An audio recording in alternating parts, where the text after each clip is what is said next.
Hey there, Wastelanders, and welcome back to War Games News Radio for the finale episode of our Fallout Wasteland Warfare Forged in the Fire series. In this third and final installment of our narrative campaign, Jake Finch and the rest of our heroes take on the Forged and their nefarious leader Slag as they try to put an end to their reign of terror in the Wasteland once and for all. If you want to play out these campaigns yourself, then why don't you follow the link in the description to the Modifius downloads page where you can get your hands on all kinds of free scenarios, including this Battle for Saugus Ironworks narrative mission pack. The crew is ready for the final showdown and have some items that they've picked up along the way which might come in handy. One thing to note before we jump into the action, just to balance things out points-wise, I'm not using the Faction Survivor special rule in this video, so none of our named heroes start off with that +1 strong armor token. Other than that, it's a pretty straight up smash and grab fight, so let's get into the action on Forged in the Fire, Part 3, Out of the Frying Pan. Let's hit it. We have our heroes led up by Jake Finch, Preston Garvey, the sole survivor, Kate, and our new friend Sparky that we picked up in the last episode, who will be taking on the leader of the Forged himself, Slag, as well as his sidekick Bedlam and a few other Forged raiders, as we're going to be doing our best to take the Foundry down once and for all by overheating the Forge. Can't beat them, burn down their house, and that's exactly what we're going to do. Scattered somewhere in one of these investigation markers is the password which controls the Forge here with the terminal access right in the front. When one of my models gets in base-to-base contact with one of the objective markers, they can make a search skill test to try to reveal the marker. When a unit finds the objective marker, they will get a counting token placed next to them, and it will then be up to us to get that objective token back to the computer terminal and keep it there by the end of round 5. The Forge will have a scattered random deployment around the back of the board, yellow away from the battlefield edge, while Slag here will start right front and center up next to the Forge. Our heroes have one last chance to take the Forge out once and for all, so let's get into the action on Out of the Frying Pan. And we are deployed. Here I've got Jake and Preston on the far right side, and then I've got Soul Survivor and Kate here, probably going to send them up the middle, and then I've got old Sparky here, who I've got on the left. I'm going to send him deal with some of this radiation action in the left-hand side of the board. And then we've got Slag right there in the middle, Bedlam, and one Flamer Forged on the left there, Molotov Forged there, Flamer Forged, and Flamer Forged. So there's a lot of firepower, literally and figuratively, coming on to the Forge side, and it's time for round 1, and well, I gotta go first. Now, because we got the major win in the last scenario, we're gonna get to open up this battle with one free shot from Preston Garvey's laser musket. Normally the scenario pack calls for a laser rifle shot, but hey, we're using the musket, so that's the way we're going to do it. So Preston here, he's got his specialty, meaning he's hitting on 8s, and of course we're gonna be shooting at Slag. So here we go. That is a hit. So that's going to be on Slag's 2+1 laser armor, 3 damage.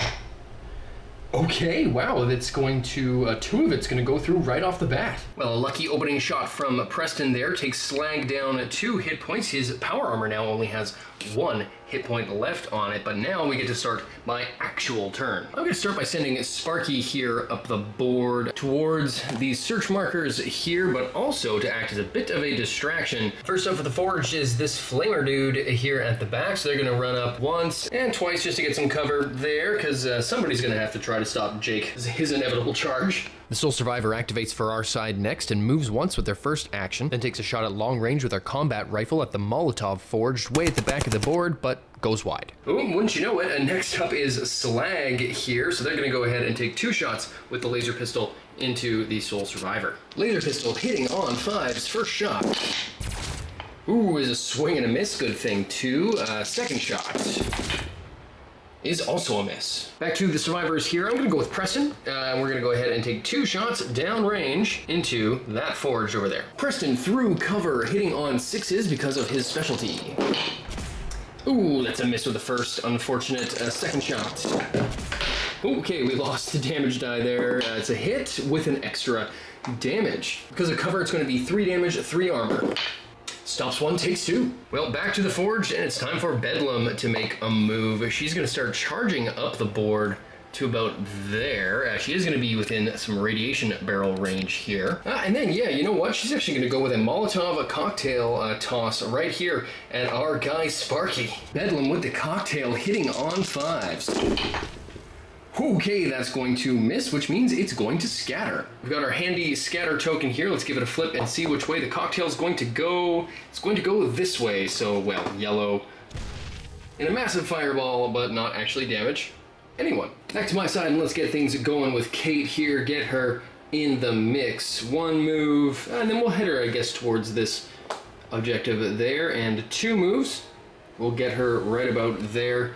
Should be able to do some action next time around, hopefully, if she's not fully mobbed and engaged, but that's kind of where she likes to be, so no harm, no foul. We've got another Forged here who's going to take 1 move to get up next to Bedlam, and now they might be within flamer range of Kate. Let's check here. Oh, just outside by a little bit, so she's going to be safe for now, but that does mean that they're going to take a move to get right into the mix for next time. We're going to have some radiation barrel tests next time around. And last up on my side is Jakey Boy. He's got that long red range movement, so I'm going to move him up once to about there. And that's going to put him within close range. Yes, just of that raider there with his 12.7mm pistol, and we're going to take a shot. Jake lets off a shot, but the -2 through cover means he goes way wide. Now it's just left to the raiders to go. This guy here with the flamer is going to take 2 moves right to about there, act as a little bit more cover for our charging heroes. And last but not least is the Molotov Kid over here, who's going to take 1 move to get a little bit further up the gangplank there, and then with their blue range, take a Molotov shot right in the middle of our heroes there. Molotov cocktail hitting on 4s. Okay, that's another miss. Once again, which way does it go? Let's take a look. Okay, so it's gonna go back this way. And again, in this case, yellow distance and explode right about here, not doing any damage to anybody, but more fireballs going off here in the foundry, but that's gonna be the end of round 1. So far so good. We've got decent board position here in the middle of the board, but Slag's still standing sentry at the forge there, and this Molotov guy is going to be a bit of a pain, I think. Hopefully I can clear out these 2 and send Jake making his charge up the board to get some shish kebab on shish kebab action, but let's get into round 2.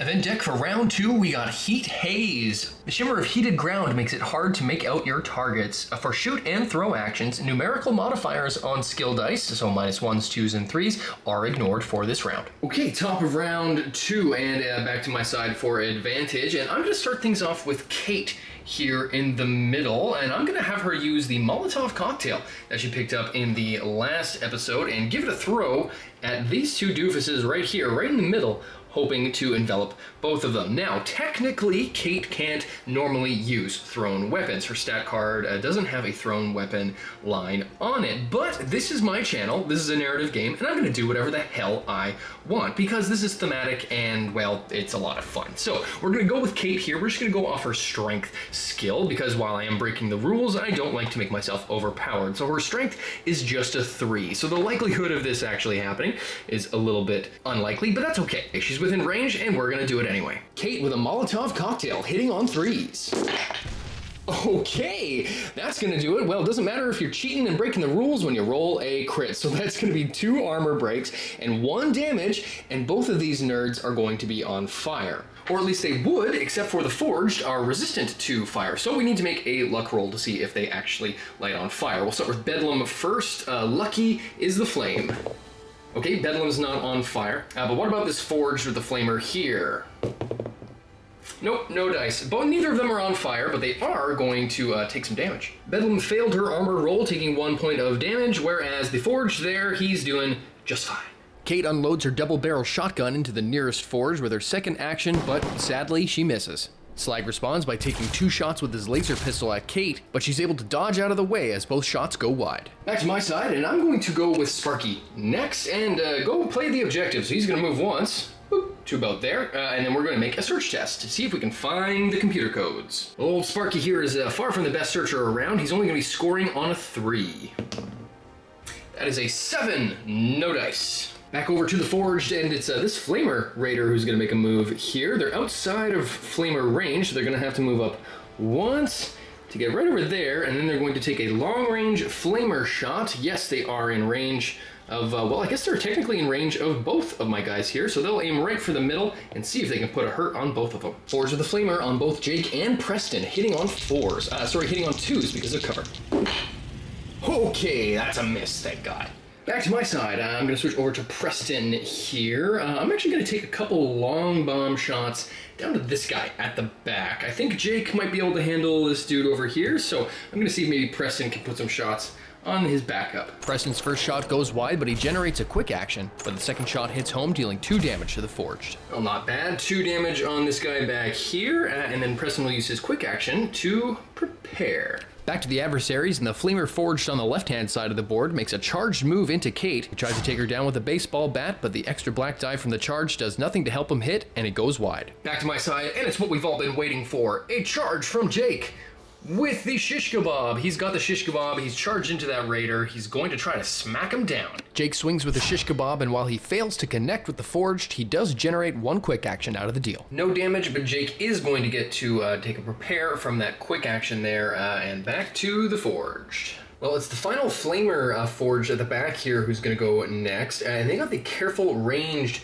action with their Flamer, and I think this is an interesting chance to showcase something cool that area effect weapons can do. So we're going to have him move once, and then even though he's engaged with his buddy here, rather than shoot into combat here and light him on fire, you could aim right about here in such a way that the area of effect would only envelop Jake and not his friend there, so it would only get foe if he targeted, say, well, right here, instead of friend. So that's what we're going to do. He's going to take a shot right about there with his Flamer and see if he can light Jake on fire. The Flamer hits home, and Jake takes 2 damage, but avoids getting lit on fire, thankfully. Okay, so Jake is the newest member in the 2 damage club, along with these 2 Forged and Slag himself. So there we go, back to our side. We'll use Preston's reaction from that shot there on Jake just to move up his orange distance, just to keep him in cover there, but get a little bit closer to maybe do some objective running there. And then back to my side, last one to go is just going to be the good old Soul Survivor here, and I gotta think about what I want to do. I think I need to make a play for some objectives, although it would be nice to maybe thin this crowd over here a bit. So you know what, I'm going to do a little bit of both. I'm going to take 1 shot at this raider here with the combat rifle, and then I'm going to do a little boogieing that away. Even through cover, the Soul Survivor connects with their combat rifle, dealing 2 points of damage. Nice shooting, Deadeye. 2 more damage there. Only 1 hit point left on that guy. I'm tempted to try to finish the job, but Preston is going to be able to deal with that, I think, no problem. So let's just finish out the Soul Survivor here by making a little bit of a boogie this away.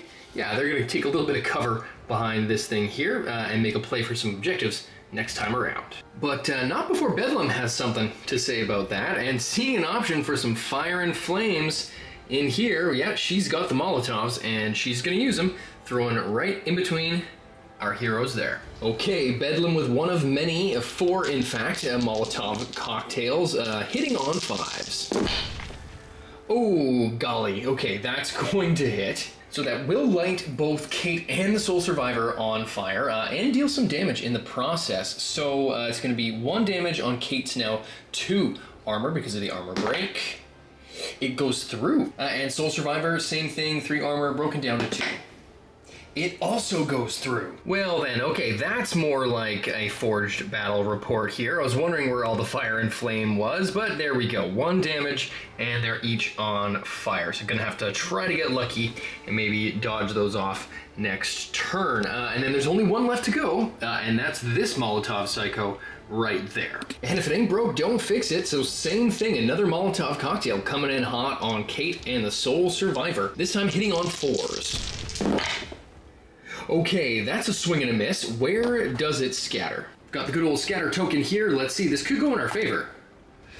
It's going to go from here. Oh my goodness. Okay, yeah, so it scatters yellow, which means that its fire zone will in fact envelop Slag itself. Looks like somebody just got in the bad books with the boss. Now, because of the power armor's +1 strong armor, there's no way that that 1 damage can do any actual hurting on Slag, but there is a chance that he could light on fire. So let's roll the skill die here, because he does have a resistance to fire. So on a lucky Shamrock, he's on fire.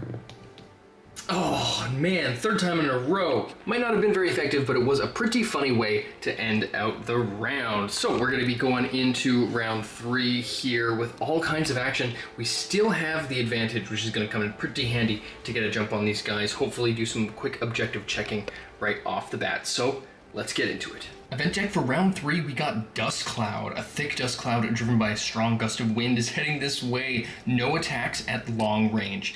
That's gonna hurt. Top of round 3, advantage my side. Gonna kick things off with the Soul Survivor. Gonna see if I lose my on fire condition here on a luck. Oh man, not my round. Okay, so he's gonna stay on fire and he's gonna gain another point of damage. That's all well and good. I'm gonna move once, my full yellow move distance. Let's see, how far can I get? Yeah, I can get right about here, all the way to the back there. Then we're gonna do a search test to try to see if we can find the codes. Okay, Soul Survivor searches on a 5. This is one of 2 objective skills that they're actually good at, so don't fail me now. That's a success. Okay, let's see now. The real question is, are we lucky enough for this to be the number 1? No, it's the number 6. In fact, just the opposite numbered icon that we could have got. So no dice there, but hey, at least we know we've started whittling them down. Only 5 more to go. On to the Forged. Bedlam activates next and charges right into the Soul Survivor, taking a swing with her Incendiary Super Sledge. The massive hit deals 5 damage, but a lucky armor roll means we only take 3. Let's shift things over to this side of the board here. Do a little bit of cleanup crew with our man Preston. We're gonna take our first shot, put it into this guy here, and if all goes well, then we'll switch targets over there. Rootin' tootin', time for shooting. Preston's hitting on 8 because of his specialty. Armor break, there's no way that he can stop enough damage. There we go. All the damage is gonna go right through, meaning that's 1 Raider zapped down by Preston. Second shot, we're gonna change targets, go into this guy there, and because of Preston's special rules, he can shoot into combat without risking hitting Jake. And then Preston started blasting, hitting on 10s because he's shooting into combat. Wouldn't you know it, that hit. 2 damage, 2 armor. It both goes through. Another zippity zap, and they're just down to 1 hit point remaining. Jake should be able to handle that, I hope. But off to the Raiders. And it's Mr. Molotov who's going next, and they're just gonna keep on doing their thing, chucking Molotovs into this side of the board. This time, they're gonna be aiming for our pal Sparky. Molotov cocktail, hitting on 4s. That is a direct hit on our man Sparky, so no damage, but he is on fire. With only 1 Molotov left in their inventory and no other really good targets, they're just gonna hang on to their last one to use in the next round. He's a hunka burnin' robot love, and his name is Sparky. He's on fire now, that's great, but he's got a ton of hit points, so I'm not all that worried. In fact, you know what, I'm gonna go with Sparky now, and I'm going to go for a search. Now, it's not all that great, but we need to start working our way through these. So he's searching on a 3. That's a 2, okay, we got it. Sparky, what have you revealed? That's the 1, okay, that just changes the game big time. A very surprising pull from our man Sparky. Second one, I figured that was gonna take a little bit longer, but we're nowhere near out of the woods yet. He's the slowest unit I have, so we can get there, and we still have the matter of a showdown with Slag. So one way or another, we've got to get that. Hell, Sparky now has some newfound importance in this scenario, but he's still got an action. So why don't we just make him go ahead and charge into our pal the Raider there alongside Kate, mainly to get some movement, but also to give her a free outnumbered attack come next round. The Forged Raider responds by taking 2 swings with their baseball bat into Sparky, but his armored body reflects them both. Back to my side, and things have escalated quickly over here, so Jake, sensing some urgency, is going to make a play himself. Caution be damned, we're going to disengage with this Forged there and run to about yay, trying to get up into the final confrontation with Slag, but that is going to trigger an opportunity quick attack first. Hoping we get away with this one. Forged with baseball bat, hitting on 2s. Okay, we most certainly did get away with that on a crit fail. So that means our boy Jake here is gonna get to keep on rolling. And Jake also had a reaction token I forgot before that, so he would have been able to see this action, frickus and fracas over there, so we'll say that he took his little orange movement beforehand, which will get him up to basically the top of the stair. So not much of a difference, but it might come into play for a charge next time around. And this Forged suddenly finds himself staring down a long barrel laser rifle, and he'd like to take 2 shots at long range at Preston, but because of the event for this round, he cannot do so, so he's going to have to move at least once to be within close range, and then take a shot. Just do it super quick out of the dice box, hitting on 4s. That's a swing and a miss. And I believe that just leaves Slag left to go for the Forge, and he's within shooting range of Jake, so I believe he's going to take one shot here. So laser pistol hitting on 5s. Ooh, that's a big time miss. That probably would have done you a little bit of good, but back to my side, only one left to go, and it's Kate, and we're gonna try to smack the crap out of that raider. Kate with a tire iron hitting on 7s. Okay, that's going to do it. 3 damage on 1 armor. He takes all 3. A second attack. Come on, Kate. Also a hit.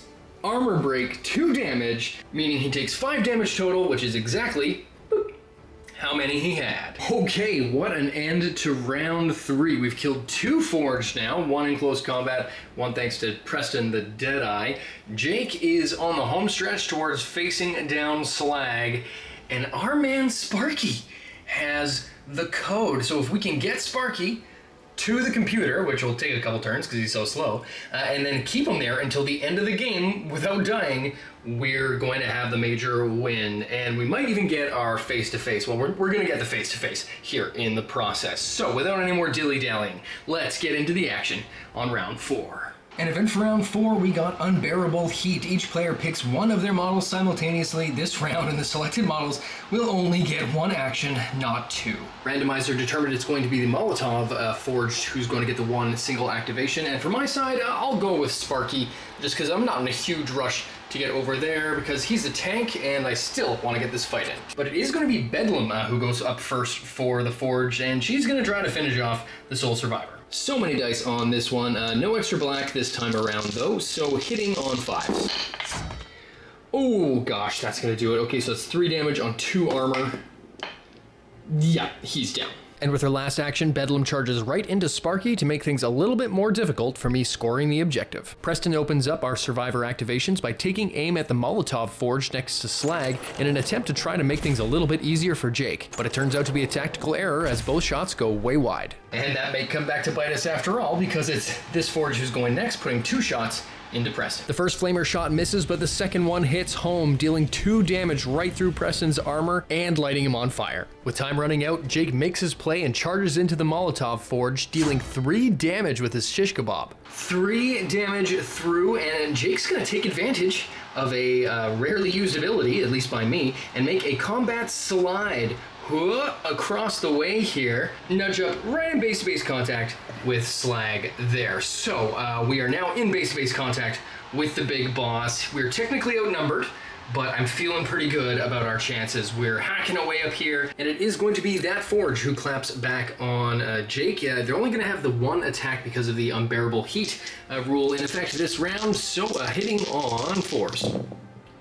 Ooh, that is a hit for 2 damage on 1 armor break now, so that's going to be, all goes through. 2 damage on Jake. Back on my end of things, and over to this side of the board, I'm going to go with Kate here first. We got to see if she loses her fire. She does, finally. One of these rolls is going my way. She is going to get 1 point of damage regardless, though, because that's just the way on fire works. Then we're going to just make the quick move / charge into Bedlam there, and then we're going to try to smack an outnumbered attack into that raider. Kate's tire iron connects, putting 2 points of damage through Bedlam's armor. Okay, Bedlam down to half health, 3 down, 3 to go, but there's only 1 guy left, and that's our pal Slag, and he's gonna be fighting Jake. Here we go, the fight that I've been waiting 3 episodes for. Slag with the shish kebab. Extra black for being super strong in power armor, only hitting on 3s. Whew, I saw the 3 there for a second and all that damage, and got scared. First attack is a miss, but we're not out of the woods yet. Oh, okay, looking okay. Well, with the sword fight going on up here, it's just gonna be up to old Sparky to disengage for free, as is his right, because Kate's tying up Bedlam here, and get right into contact with the objective marker there. So we are heading now into the final round, round 5, and we are in good position. If we can keep Sparky in good shape, and he has taken some damage, 2 of his, well, 7 hit points, so he's okay for now, but that could change at any moment. let's get into the final round. And final event for the game is acidic air. Models cannot share items or use battle cry, but this does not affect synths, robots, or models wearing power armor. So, Slag. Okay, top of round 5, Forged are up first, and it's going to be Bedlam who got the first activation. Now, while she could probably just one-shot Kate here, if they don't do something about Sparky, then they're going to lose the game. So, she's going to have to disengage, but she's still going to be able to get within attack range even without a charge. That's her range anyway. It is going to risk an opportunity attack though. In a mighty display of force, Kate is able to deal 3 damage in the opportunity attack, but not quite able to put Bedlam down. Well then, that 2 switches over to a 5. Only 1 hit point left, but she is going to get to make her attack. Bedlam smacks Sparky upside the head with the super sledge, dealing another 2 points of damage. He's not looking good. Uh-oh, only 3 hit points left on old Sparky. He's just hanging in by a thread there. Back to my side, and you know what? I think I've got to do what I can when I can, and it's time for Jake to try to put a hurt on Slag. Jake with the shish kebab, hitting on 4s. Of course, he misses all day long. Keep going, Jake, keep going. That is a hit. Okay. That is a hit for an armor break and an extra damage. And we could light him on fire, which wouldn't be too bad, a little insult to injury. So it's only gonna be 1 +1 strong armor on 3 damage. Okay, he's gonna take 2 and stop 1. The little engine that could, Jake chips down Slag another 2 damage, breaking his power armor, which is not too shabby at all. Pretty impressive. He still has a whopping 6 hit points left, but not bad, Jake. Oh, but sneaking up behind our man Jake is this Forged back here, who's going to make an attack with the baseball bat. Here we go, hitting on 4s. Oh no, it's a hit for 2 damage. It's all gonna go right through. And that is unfortunately all the health Jake had left. He's taken down by a cowardly, dastardly stab to the back by this Forged. Just a terrible end to our hero in the final moments of this battle. But seeing his friend go down, Preston Garvey racks up his laser musket. He's gonna see if he's on fire first and foremost. Not that it's a huge matter. No, he's not. He's still on fire. He's going to take another point of damage, but then he's going to charge up his laser musket and take a shot to try to put that raider down that just killed Jake. The shot hits home, dealing 3 points of damage to the Molotov Forged, avenging Jake and taking him out of the game. 1 shot, 1 kill. He's down with that one there, and Preston's just going to re-rack, and he's not going to care about himself. He wants to take revenge and shoot at Slag. Preston again, hitting on 6s through cover.